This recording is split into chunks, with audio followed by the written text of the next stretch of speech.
네, 안녕하세요. 최준영입니다. 오늘은 여러분들이 좋아하는 나라, 요즘에 뉴스에서 많이 등장하는 나라, 프랑스 이야기를 좀 해보려고 합니다. 일단 화면 한번 먼저 보시죠. 프랑스에서 잘 아시는 것처럼 프랑스 주식시장에서 최대 기업, 시가총액 1등 기업은 어딜까요? 명품 기업인 LVMH입니다. 루이비통, 그 그룹인데, 지금 화면에 보시는 것처럼 루이비통의 채권이 오히려 프랑스 채권보다 더 싸게 이제 차입할 수 있는, 이자율이 더 낮아지는 이제 그러한 상황이 지금 연출이 되고 있습니다. 그러니까 이제 야, 이러다가 이제 프랑스 망하는 거 아니야? 뭐 이런 이야기들이 점점 많이 나오고 있죠. 실제로 국채 수익률 기준으로 보면은 이제 프랑스 같은 경우는 이미 그리스보다 높고요. 그다음에 유럽에서 항상 부채가 제일 많은 나라로 꼽히는 이탈리아와 비슷한 수준으로 지금 가고 있습니다. 그리고 이제 신용 평가 회사들에서는 이제 프랑스의 신용 등급을 낮추겠다라고 지금 이야기들을 하고 있습니다. 정말 낮아질 것 같은 이제 그러한 상황이 생기는 거죠. 그런데 이제 프랑스 같은 나라는 도대체 왜 이럴까라고 이제 생각을 해보면 뭐 옛날부터 그랬지라고 이제 볼 수도 있겠습니다만 제 기억을 더듬어 보면은 1980년대 그리고 90년대 뭐 그 당시에도 이제 뭐 썩 좋지는 않았습니다만 지금처럼 이 정도 상황은 아니었단 말이죠. 도대체 이게 무슨 일일까라고 좀 찾아보니까 이게 재밌게도 도보 해협을 상대로 마주보고 있는 영국과 프랑스가 지금 비슷한 이제 그러한 상황을 맞이하고 있습니다. 사실 지난번에도 이제 영국이 IMF 갈지도 모른다라는 이야기를 했고 뭐 프랑스도 갈지도 모른다라는 뉴스들이 많이 나오죠. 역사적인 앙숙이자 어떻게 보면 유럽의 최강대국이라고 할 수 있는 두 나라가 도대체 왜 이렇게 되느냐? 핵심은 바로 고령자, 나이 많으신 분들 때문에 그렇습니다. 지금 화면에 보이시는 것처럼 영국과 프랑스에서는 지난 2000년대 중반 이후부터 이 고령자 만 65세죠. 보통 여기서 제가 고령자라고 그러면 이제 만 65세 이상입니다. 고령자를 대상으로 한 지출이 이제 급증을 했다라는 것을 볼 수가 있습니다. 어느 나라나 사실 고령자 비율이 다 늘어나고 있죠. 대한민국도 늘어나고 있고 중국도 늘고 일본도 늘고 있어요. 그런데 이 선진국들 중에서 이 두 나라 프랑스가 제일 심하고 영국도 만만치 않게 지금 튀고 있다라는 점을 눈여겨보실 필요가 있습니다. 즉 화면에 보시는 것처럼 밑에 지금 흐릿하게 보이시는 것이 이제 영국 프랑스와 이제 비슷한 레벨에 있는 선진국들 이야기고요. 근데 프랑스와 영국 같은 경우에 보면은 고령자 대상 지출이 지금 2008년 이후부터 급증했다라는 모습을 이제 볼 수가 있습니다. 그러다 보니까 이제 프랑스나 영국이나 이제 공공부채가 급증을 했죠. 지금 그래서 화면에 보시면 2007년부터 2024년까지 중간을 좀 잘라가지고 한번 제가 비교를 해봤어요. 그러면은 프랑스 같은 경우는 GDP 대비로 공공부채가 2007년 그러니까 글로벌 금융위기 이전에는 65%였습니다. 매우 건전한, 뭐 매우까지는 아니지만 상당히 그래도 좋다라고 이야기를 할 수 있고요.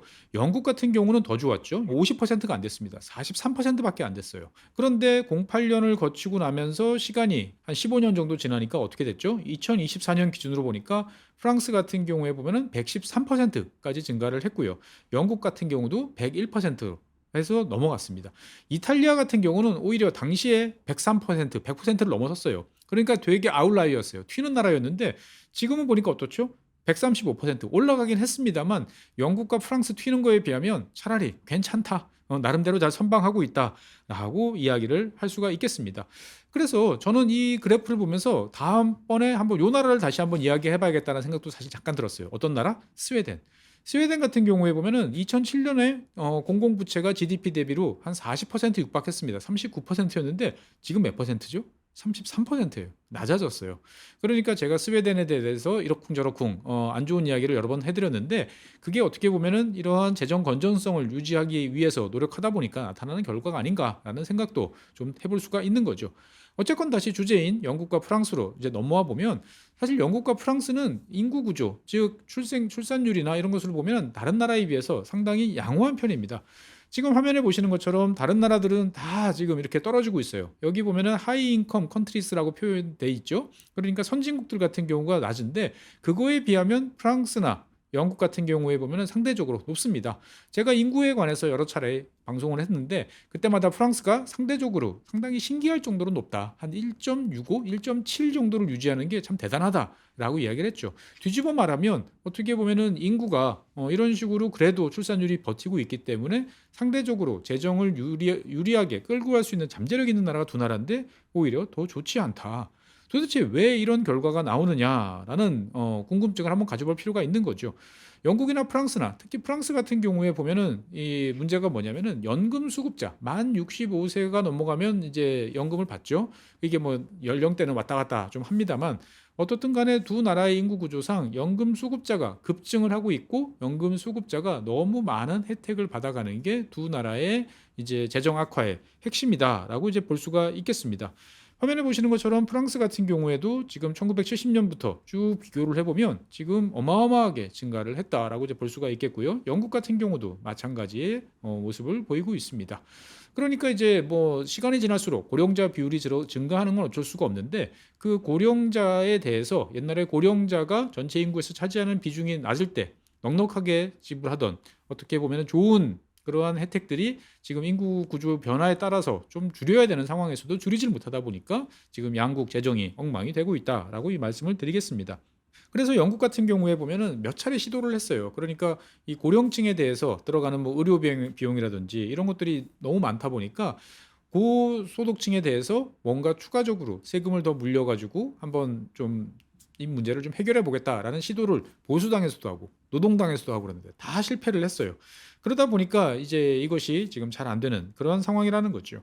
그러니까 영국 같은 경우에 보면은 뭐 2000년대부터 이제 2배 이상 이제 증가를 하고 있습니다만 어떻든 세수 증가가 없는 상태에서 이러한 고령자가 폭증을 하다 보니까 그것을 감당하기 위해서 SOC 비용을 깎고 그러면서 이제 부채는 더 증가하는 악순환이 이제 거듭되고 있다라고 이제 볼 수가 있겠습니다. 어쨌든 오늘의 주인공인 이제 프랑스 같은 경우에는 정말 이상한 나라다라고 이제 볼 수가 있겠습니다. 지금 화면 한번 보시죠. 이 화면 보시면 이 그래프가 프랑스가 지금 제일 오른쪽에 있습니다. 이게 뭐냐면은 워킹 에이지, 그러니까 경제 활동 인구 만 15세에서부터 64세까지는 경제 활동을 합니다. 그러니까 근로소득이 됐던 사업소득이 됐던 뭔가 돈을 버는 사람입니다. 그러면은 그 돈을 버는 사람들이 당연히 연금 생활에 의존하는 사람들보다는 소득이 많은 게 정상 아닐까요? 대부분 나라들은 다 그렇습니다. 그래서 이제 호주 같은 경우에 보면은 근로소득, 그러니까 그 경제 활동을 하는 사람들을 100으로 봤을 때 상대적으로 낮은 한 60%좀 넘는 정도의 연금 생활자들이 소득을 올리고 있습니다. 그 다음에 일본 같은 경우가 70%좀 넘는 수준이고요. 그 다음에 75% 정도 수준이 우리가 복지국가라고 하는 네덜란드, 스웨덴, 덴마크 이런 국가입니다. 그 다음에 영국 같은 경우가 이제 80% 조금 육박을 하고 있고요. 그 다음에 이제 미국, 그 다음에 뭐 노르웨이 이런 나라들이 압도적으로 높은 85% 정도 되고 있습니다. 뭐 미국 같은 경우에 보면은 이제 주식으로 적극적으로 잘 투자를 하면서 이러한 이제 성과를 내고 있죠. 그런데 문제는 뭐냐? 이탈리아 같은 경우는 왜 이렇게 95%까지 되느냐 싶은데 프랑스는 100을 넘어서요. 그 말은 뭐냐? 프랑스의 연금 생활 수급자들은 열심히 일을 하고 있는 경제활동 인구의 평균 소득보다 더 많은 평균 소득을 올리고 있다. 그러니까 이게 과연 이제 맞느냐라는 이제 생각을 이제 해볼 필요가 있는 거죠. 실제로 지금 프랑스 같은 경우에 보면은 이 지난 한 2000년부터 2020년까지는 더 높았어요. 지금보다도. 그런데 어쨌든 지금은 여러 가지 이제 개혁 조치라든지 뭐 삭감이라든지 이런 것들이 조금씩 있으면서 그나마 낮아졌지. 지난 2010년부터 2020년을 보시면 지금 그래프에서 보시는 것처럼 100%를 훌쩍 뛰어넘죠. 110%에 육박을 해요. 그러니까 진짜 연금 생활자들한테 행복한 시절이 1990년대 후반서부터 2000년대 코로나 이전까지의 시기라고 이제 볼 수가 있겠습니다. 그러니까 어떻게 보면은 프랑스 같은 나라는 연금 생활자들을 위해서 모든 나라의 재정이 다 투입되고 있는 그러한 나라다라고 이제 볼 수가 있겠습니다. 더 큰 문제는 뭐냐? 연금 같은 경우에 보면은 물가 상승률에 맞춰서 계속 조정이 되는데 이 프랑스 같은 경우에 보면은 뭐 영국도 마찬가지였습니다만 영국은 그래도 최근에 이게 바뀌었어요. 삼중 트리플 락이라고 하는 삼중 잠금 장치가 있어요. 연금 생활자들을 보호해주기 위해서 세 가지의 자물쇠를 채워놨습니다. 그게 뭐냐? 기본적으로 우리나라 대한민국 같은 경우에 보면은 뭐 공무원 연금 이런 거 같은 경우에는 공무원 이제 급여가 인상되는 만큼 따라 올라가는 것을 원칙으로 설계가 되어 있습니다. 많은 나라들은 이제 연금 같은 경우에 보면 물가 상승률을 따라갈 수 있을 만큼을 이제 원칙으로 뭐 하는 경우들도 많이 있어요. 그런데 이 트리플 락이라는 건 뭐냐? 물가 상승률, 임금 상승률, 그 다음에 2.5%. 그러니까 셋 중에서 가장 높은 것을 따라가도록 돼 있다라는 겁니다. 그러니까 최근 들어서는 인플레가 높아지죠. 그러니까 물가 상승률이 뭐 5%, 그러면 연금도 따라서 5% 이렇게 올라갑니다. 만약에 이제 그 다음에 노동자들이 열심히 투쟁을 해가지고 임금 상승률이 물가 상승률을 추월을 했어요. 그래서 물가 상승률은 3%였는데 임금 상승률이 4.5%, 그러면 연금도 4.5%. 만약에 이제 정말로 경제가 안정되고 다 골디락스가 다시 돌아와 가지고 물가 상승률 뭐 0.5%, 임금 상승률 1.5%, 그러면 2.5%, 어떻게 해도 손해 보지 않을 그러한 멋있는 장관 장치를 만들어 놓은 게 프랑스와 영국의 이제 연금 노령 연금인데, 그러다 보니까 어떤 일이 벌어지느냐? 할아버지들은 점점 더 많은 돈을 벌어요. 그런데 그 손자들, 그리고 손자들의 자식들, 증손자쯤 되면은 훨씬 더 가난해질 가능성이 높다라고 이제 말씀드릴 수밖에 없을 것 같습니다. 어쨌건 프랑스 같은 경우에는 1년에 연금과 관련되어 있는 지출이 한 4,200억 유로 정도 됩니다. 우리 돈으로 따지면 얼마쯤 되나요? 한 700조 정도 되는 그 비용을 이제 연금으로 쓰고 있습니다. 그래서 전체 공공 지출의 4분의 1이 연금으로 나가는 나라입니다. 그러면 이게 얼마나 많이 나가느냐? 프랑스가 전체 교육, 초등, 중등, 고등 교육에 쓰는 그거, 그 다음에 플러스 국방비, 뭐 핵무기 관리 비용 이런 거 다 합한 거, 그 다음에 여러 추가적인 안보 비용, 그 다음에 교통 인프라 비용, R&D 비용, 이거 다 합한 거보다 연금이 더 많아요. 이게 과연 유지가 가능할까라는 생각도 듭니다. 그래서 이 4,200억 유로라는 것은 따지고 보면 어느 정도의 비용이 되느냐? 유로 터널 한 30개 정도를 지을 수 있는 이제 그러한 비용이고요. 그다음에 지금 어마어마하게 군사비를 늘리고 있는 중국, 세계에서 2위 군사비를 많이 쓰고 있는 나라 중국이죠. 중국 국방비의 10달치를 댈 수 있어요. 그러니까 프랑스가 만약에 연금 다 안 줘, 그리고 우리 국방비에 쓸 수 있어, 그러면은 당장 중국군이 쓰는 것만큼의 이제 거의 맞먹는 군사비를 지출할 만큼을 지출할 수 있다라는 거죠. 그러니까 어떻게 보면 프랑스라는 나라가 돈 많은 나라네라는 생각도 들 수도 있고, 다른 한편으로 보면 야 이거 도대체 너무 심한 거 아니야?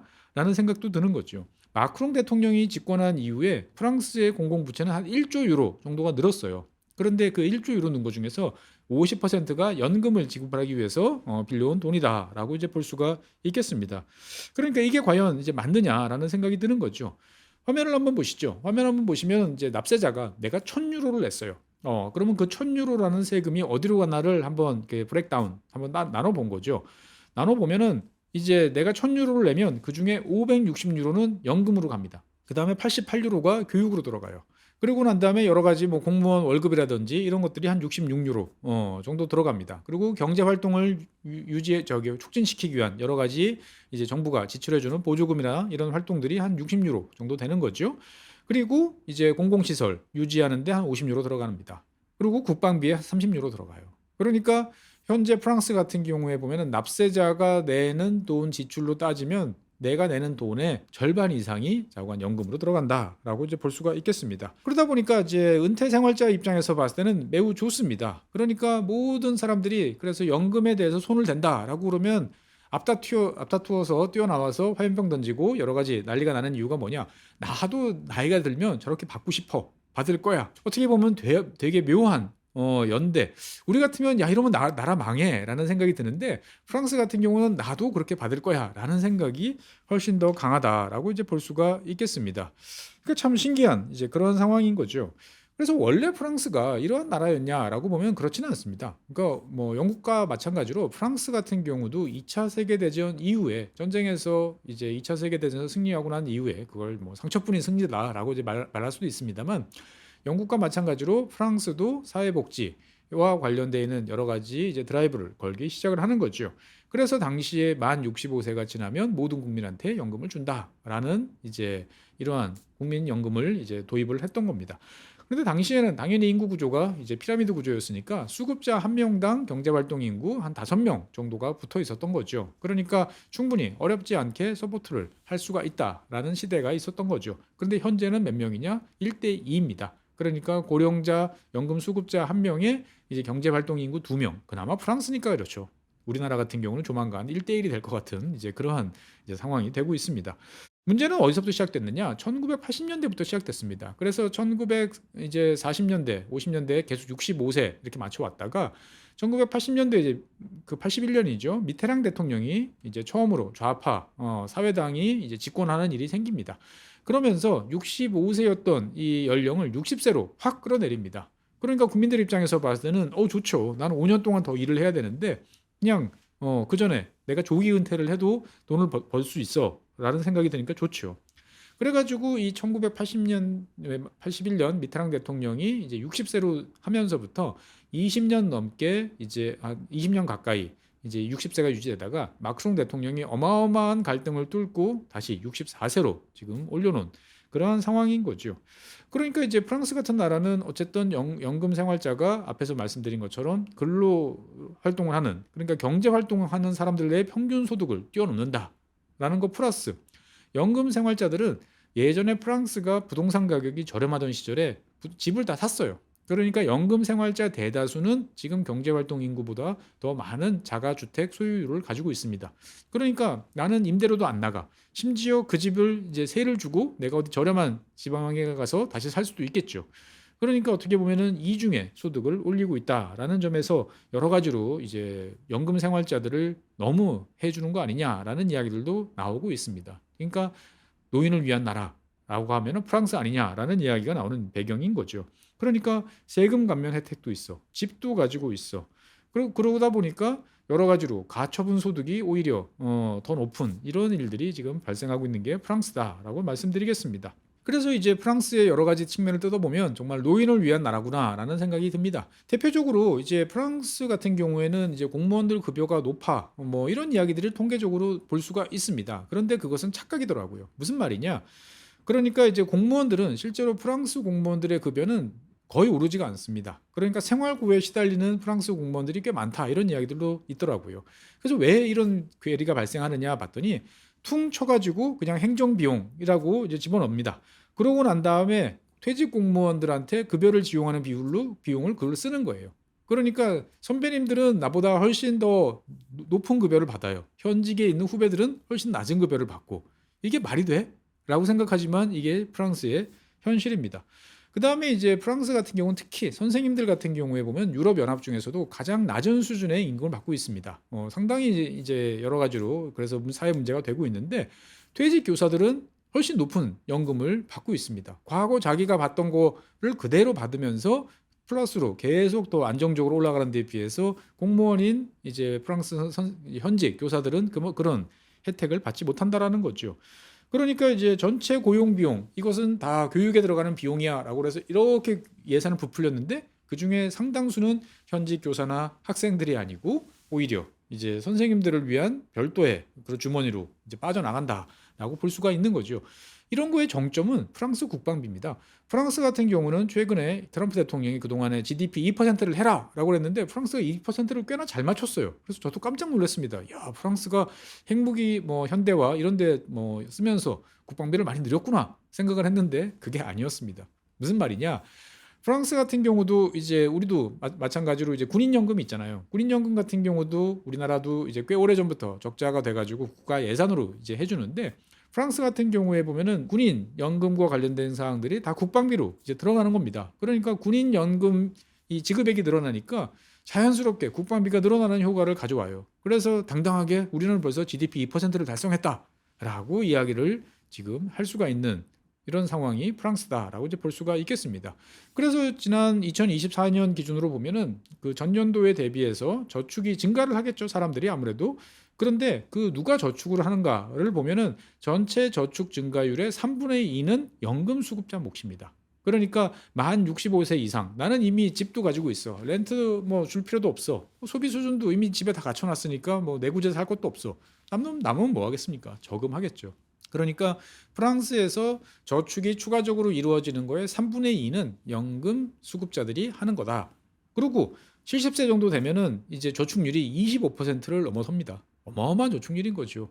그러니까 어떻게 보면 야, 이게 뭐 풍요로운 연금 이거는 좋은데 좀 과하다라는 생각이 들 수밖에 없다라고 이제 볼 수가 있는 거죠.